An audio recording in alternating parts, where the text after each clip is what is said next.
Scripture lesson for today comes from the Gospel of Mark. We're going back to Mark. Specifically, we're starting in chapter 12 with verse 38, and we're going to go all the way through verse 44. As he taught them, Jesus said, "Watch out for the teachers of the law. They like to walk around in flowing robes and be greeted in the marketplaces. They like to have the most important seats in the synagogues and places of honor at banquets. But they devour widows' houses and for a show make lengthy prayers. Such men will be punished most severely." Then Jesus sat down opposite the place where the offerings were put and watched the crowd putting their money into the temple treasury. Many rich people threw in large amounts, but a poor widow came and put in 2 very small copper coins worth only a fraction of a penny. And calling his disciples to him, Jesus said, "I tell you the truth, this poor widow has put more into the treasury than all the others. They all gave out of their wealth, but she out of her poverty put in everything, all she had to live on." Here ends the lesson. May God transform understanding into action. Amen.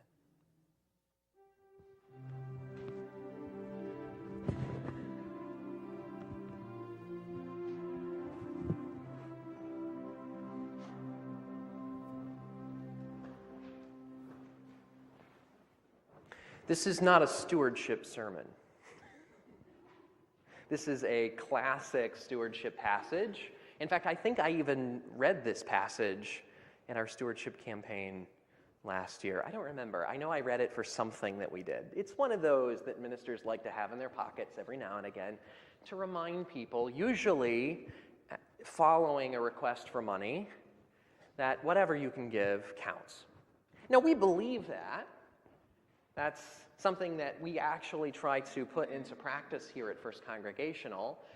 But let's just admit that this passage is a little tired because we've seen it in this context quite a bit. This is a passage about giving money.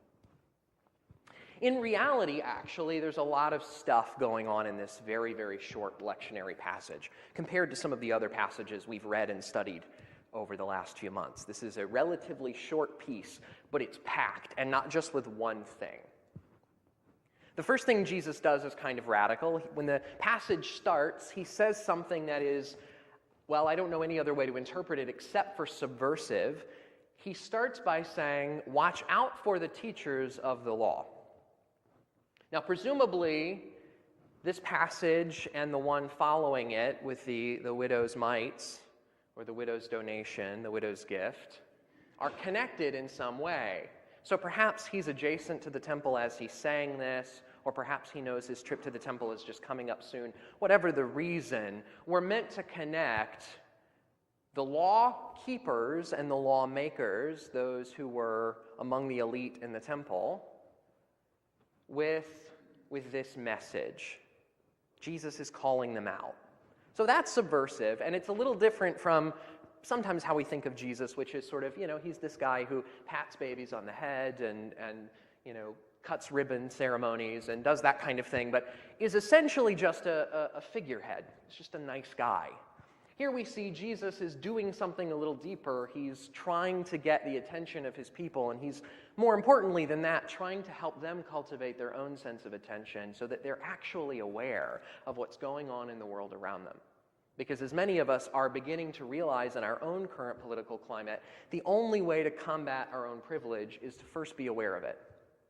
The only way we can start to make the world a better place, even just the immediate world around us, is by first realizing what impact our existence has on the world around us, for good and ill, so that we can change things up when we need to. So Jesus is trying to get his disciples to pay attention. And now that they're paying attention, he takes them to the temple and shows them what is a very common occurrence, not just at the Jewish temple. It's very common in a lot of religious centers today. There's a box somewhere, a collection box, and as you go in, you drop a little money in.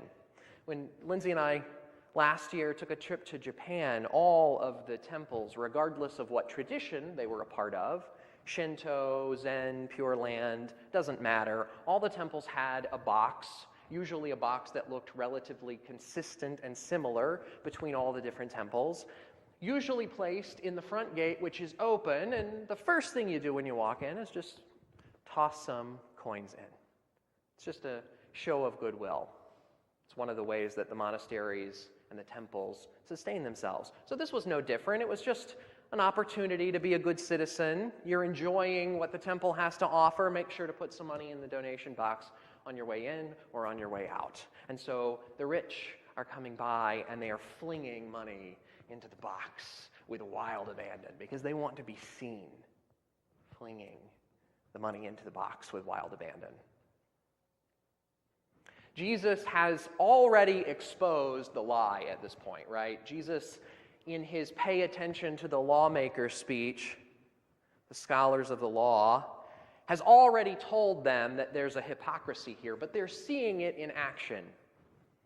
He talks about their affection for being recognized at banquets held in their honor, for being lifted up as upright, upstanding members of the community.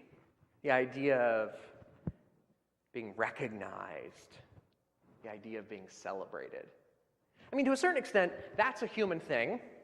We all have a universal capacity to love and hopefully to be loved, and the success with which we are able to tap into that kind of helps determine our outcome in life to a certain degree. A lot of things in life are what we make of them. How we approach them and the intentionality we bring to them is the thing that matters most.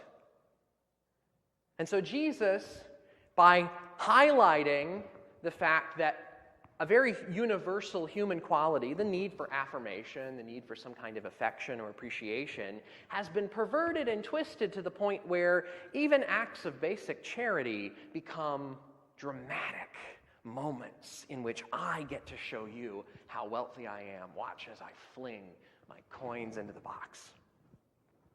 And then the widow approaches, and we all know this part of the story. She's the cliche that we've come to know in Scripture, the righteous woman who doesn't have a name. We never get to actually know her. She's used as an example in a room full of men talking about her. Welcome to 2,000 years ago, unfortunately. But despite not really being given much of an identity in the text, we do learn something valuable from her. It's not for nothing. I mean, she may look like something of a cliche. Oh, it's the poor righteous widow woman who comes up and she's wrapped in her shawl and whatever. Well, we've seen this, right? It's the staple of Christmas movies or holiday films. Usually they're the person who teaches all of the people with privilege, the protagonists of the movie, how to enjoy the meaning of Christmas, you know. Have you heard the song, The Christmas Shoes? Oi, right? I want to buy these shoes for my mom, right? The idea that this little boy's suffering is really just because this other guy had a bad attitude on Christmas, and so God decided to send this little boy with his mother who's very sick to teach this guy a lesson about having a good attitude on Christmas. It's like, wait, what? I don't get it. So this is a cliche that we encounter in faith stories, right? The righteous widower, or the righteous orphan, or the righteous vulnerable person. We don't want to tokenize this. We want to recognize that Scripture is doing something here that potentially reduces who this woman was and doesn't actually tell us a lot about her other than the fact that she was useful to make an example out of. And yet, what an example. She puts her gift in. She does it quietly. Presumably, we assume she doesn't know Jesus is watching or that his disciples are paying attention. She doesn't know, and she's not expecting anything in return. So her act of faith in the institution, in that particular case, because she's giving money to the temple, is authentic. It comes from within her. She has no masks. She has no hypocrisies. She's not trying to tell anyone anything about herself. She doesn't even think anyone's watching. And she just empties herself out. And Jesus, who knows he's going to die, and again, the disciples don't know, right? We've talked about that. That's one of the constant threads that run throughout all of these wisdom sayings of Jesus. He has to take a moment to kind of get them back on track because they're not keeping up. So Jesus just says, pay attention. Pay attention to what's happening here. Chances are you're going to see it down the road. He's planting these little seeds so that when eventually he empties himself out, so that when eventually the mask is peeled off, remember at this point in his ministry, he's still actively telling people, don't tell anyone I'm the Messiah. If I heal you, accept the gift and go quietly on your way and just make the world better for other people. But don't make a big deal out of it. Don't spread my name. Eventually, that quietude, that mask is going to come off, and Jesus will be seen for what he is. But until that happens, he says, if you really want to get to know God, in this moment, look at this woman. Her gift, her life, she just emptied it out. And she didn't even wait for the cameras to roll. We're not accustomed to that these days. It was, I can't believe this is real. I was on YouTube because we don't have cable. We use the internet to get all of our television. So I was on YouTube the other day trying to find something to watch for dinner, and you get recommendations that cycle through, as you log into your account. And so one of the recommendations had something to do with, it was the homeless challenge. Oh, that's interesting. So I clicked on this video. And it turns out this is something that's gone viral, so it's trending. It's something that other people are doing. And the idea is to essentially take some money out of the bank, find a homeless person, give them the money, and walk away. It's kind of cool, in theory. There's some questions, but okay. But here's the rub. You have to film yourself doing it, and then post it on YouTube so other people can see you doing it. And then put a hashtag in so that other people can tag themselves doing it. So there was this whole thing that has kicked off. Videos of people feeding the homeless. I mean, it's kind of nice, but at the same time, let's be honest. The reason you're doing this is because you're making money on ad revenue. Filming yourself, feeding the homeless, posting it on YouTube, and then collecting the ad clicks. This woman didn't do that. I mean, she didn't have cameras at the time, and there wasn't the equivalent, but there were systems in place in which people could build social capital by seeming righteous, and she didn't plug into any of those systems. She just did the thing. And Jesus said, if you want to know what it's like to experience God or to get close to God, look at her, because she just did it. And you saw it, and there weren't lights.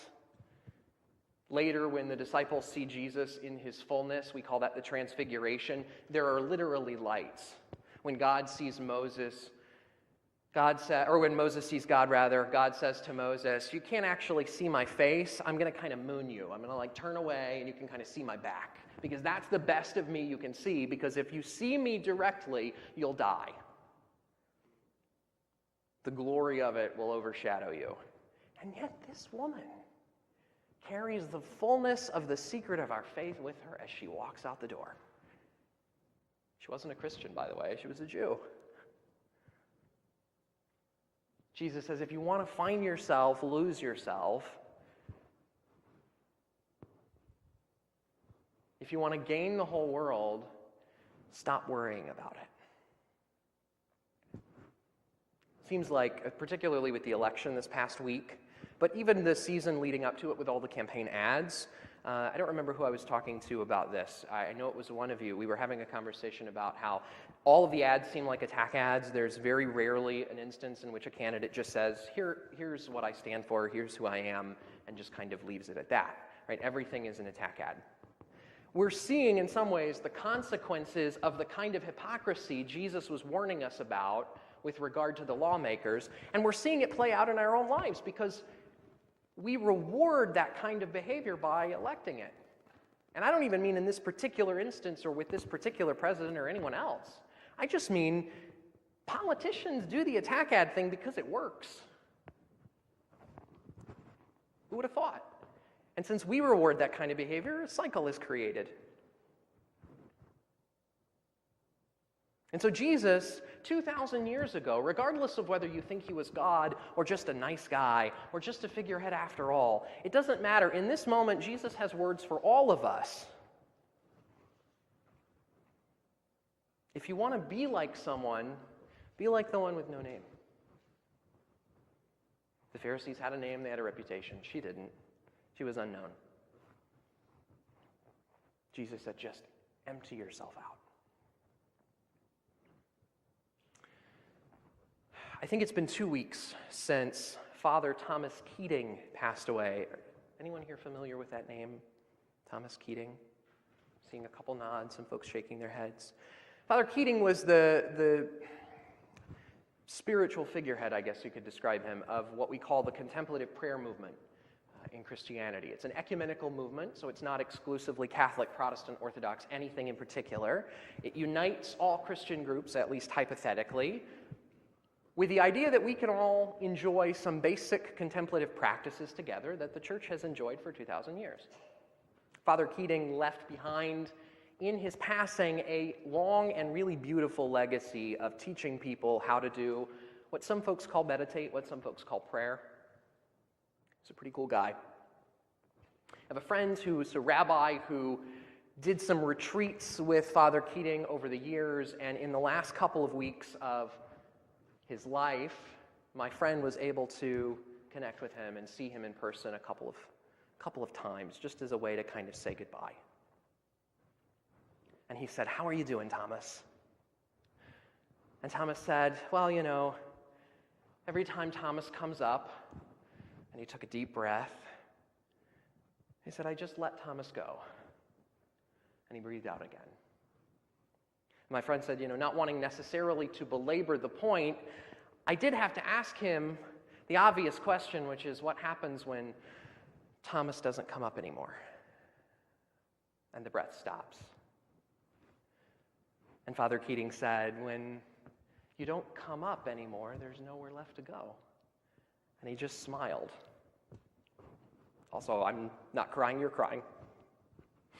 I just think it's really beautiful, this idea that even in the moment of death, just waiting for it to come, how we perceive it and how we give ourselves over to it, every moment in life can become holy and transformed, but not by clinging tightly and not by putting on masks of righteousness, but by letting ourselves be given over to righteousness, so that it doesn't really matter if we get credit for the deeds anymore, whether the points are added to our score at the end of our lives, just because it's the right thing to do. Amen.